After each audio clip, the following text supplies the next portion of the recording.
طواف کر کے نکل رہے تھے مطاف سے، بیت اللہ کا طواف کر کے نکل رہے تھے باہر،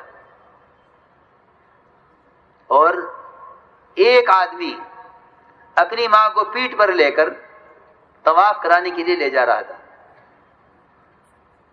دیکھو جو مخلصین ہوتے ہیں نا، وہ خیر کے متلاشی ہوتے ہیں، ہر وقت خیر کی تلاش میں، کہاں سے خیر مل جاوے، چاہے چھوٹوں سے مل جاوے مگر خیر مل جاوے۔ اللہ اکبر۔ کہاں ابو بکر عمر رضی اللہ عنہما، ابو بکر تو وہ ہیں کہ ان کی صحبت کا انکار کرتے تو قرآن کا انکار کرے، یہ مقام ہے۔ اور نیکیوں میں کہ ان سے آگے کوئی نہ ملے گا۔ عائشہ رضی اللہ تعالی عنہا رات کو لیٹ کے دیکھ رہی تھی آسمان کا منظر، سارا آسمان ستاروں سے بھرا ہوا، یوں سوچنے لگی اتنی بڑی تعداد ستاروں کی ہے، اس سے زیادہ کوئی چیز ہو نہیں سکتی، اس سے زیادہ اور کوئی چیز نہیں ہو سکتی۔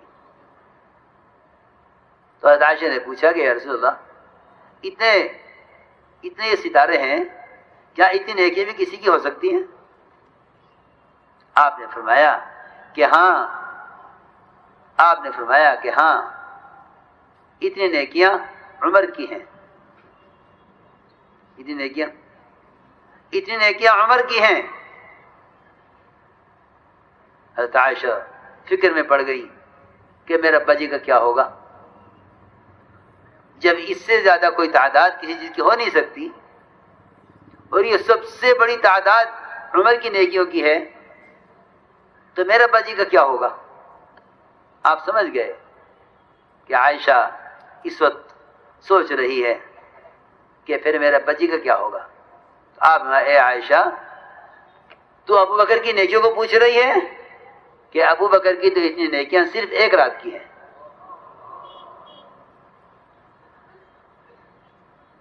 یہ نیکیاں ابو بکر کی نیکیاں صرف ایک رات کی ہیں۔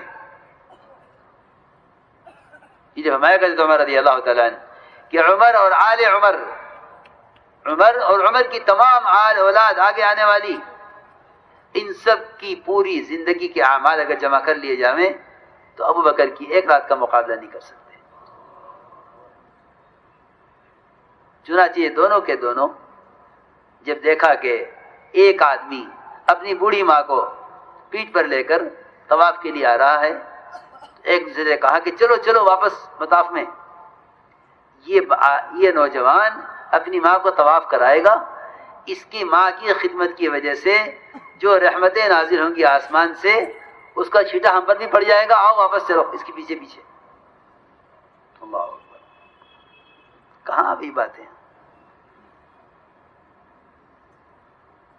جو رحمتیں اس کی اس خدمت پر نازل ہوں گی ماں کو طواف کرانے پر، ہمیں بھی کوئی چھوٹا مل جائے گا۔ دونوں کے دونوں واپس پلٹے مطاف میں، اور اس آدمی کے پیچھے چلتے رہے طواف میں۔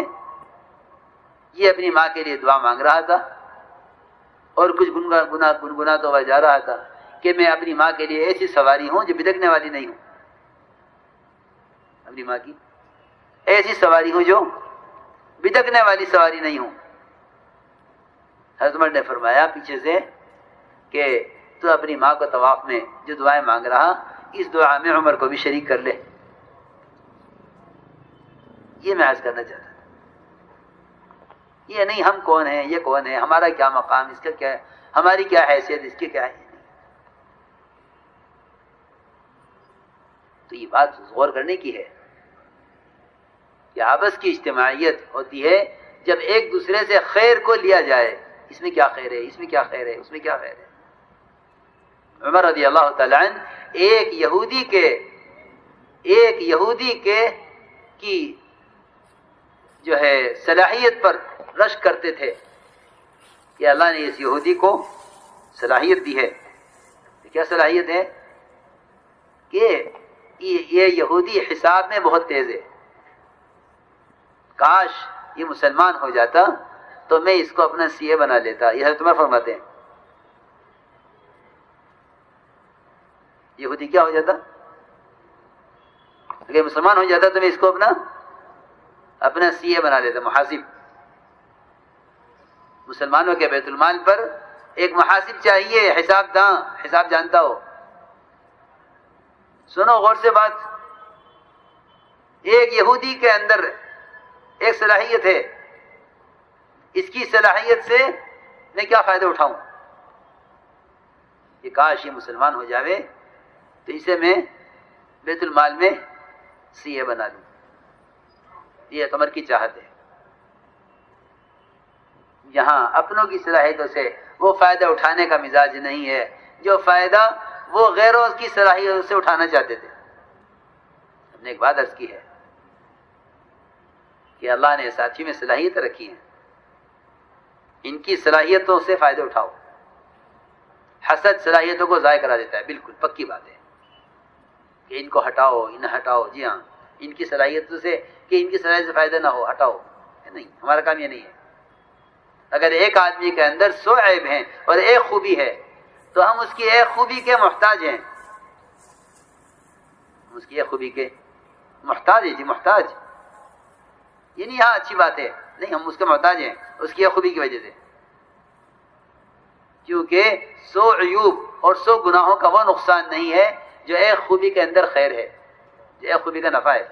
ایک خوبی کا نفع 100 عیوب کے نقصان سے کہیں زیادہ ہے۔ جی ہاں، یہ صحابہ کا مزاج تھا کہ وہ خوبیاں تلاش کرتے تھے لوگوں میں، خوبیوں کا اعلان کیے جاتے تھے۔ اب تو خرابیوں کا اعلان کیے جاتے ہیں اور خوبیوں کا انکار کیا جاتا ہے۔ جی ہاں، خوبیاں نہیں ہیں، خرابیوں کا اعلان، خوبیوں کا انکار۔ ہاں، اب یہ مزاج چلا ہے، کسی کو کوئی خوبی ملے تو چھپا لو، اور اگر کوئی برائی ملے تو پھیلا دو۔ جی ہاں، میں بس سچی بات ہے، یہ قرآن نے اس کو بیان کیا ہے، قرآن نے اس کو بیان کیا ہے کہ جب منافقین پر مسلمانوں کے بارے میں کوئی غلط خبر آتی تھی تو وہ اس کو پھیلاتے تھے، اس کو پھیلاتے تھے۔ جی ہاں، یہ منافقین کا کام تھا کہ اگر ایک مسلمان کے بارے میں کوئی بات ہو گئی، حضرت عائشہ رضی اللہ عنہا کی تہمت کو پھیلایا، حالانکہ جھوٹی تھی مگر پھیلایا اس کو۔ منافقین کا کام ہے یہ۔ اس لیے اللہ نے فرمایا ہے قرآن میں کہ جو لوگ برائی کو پھیلانا پسند کرتے ہیں، جو لوگ برائی کو پھیلانا پسند کرتے ہیں، ان کے لیے دگنا عذاب ہے، دنیا میں بھی عذاب ہے، آخرت میں بھی عذاب ہے۔ اسی طرح فرمایا قرآن میں، ان الذين يحبون ان تشيع الفاحشه في الذين امنوا لهم عذاب اليم في الدنيا والاخره۔ دونوں جگہ عذاب ہے، دنیا کا عذاب الگ ہے، آخرت کا عذاب الگ ہے۔ دنیا کے 2 عذاب ہیں، دنیا کے 2 عذاب ہیں۔ ایک عذاب تو یہ ہے کہ اللہ تعالیٰ کسی مسلمان کے عیب کو بیان کرنے والے کو اس عیب کے اندر مبتلا کریں گے، پکی بات ہے، موت نہیں آئے گی جب تک وہ اس عیب میں مبتلا نہ ہو جائے۔ ایک بات ہے۔ ہاں، دوسرا عذاب ذلت ہے، دوسرا عذاب ذلت ہے۔ جی ہاں، یہ اللہ تعالیٰ کا دستور ہے کہ جو مسلمان کو ذلیل کرے گا ہم دنیا میں اس کی ذلت دکھلائیں گے، یہ پکی بات ہے۔ اس لیے وہ کفار جنہوں نے مسلمانوں کی ذلت میں کام کیا، اللہ نے ان کی ذلت دنیا میں دکھلائی۔ تو ہم نے عرض کیا کہ کام خوبیوں کا لین دین ہے، کہ خوبیوں کا اعلان کیا جاتا ہے اور خرابیوں کو چھپایا جاتا ہے، خرابیوں کو چھپایا جاتا ہے، خوبیوں کا اعلان کیا جاتا ہے۔ یہ مزاج ہونا چاہیے، یہ میں اس کو میں کہہ رہا تھا، شروع سے کہہ رہا ہوں۔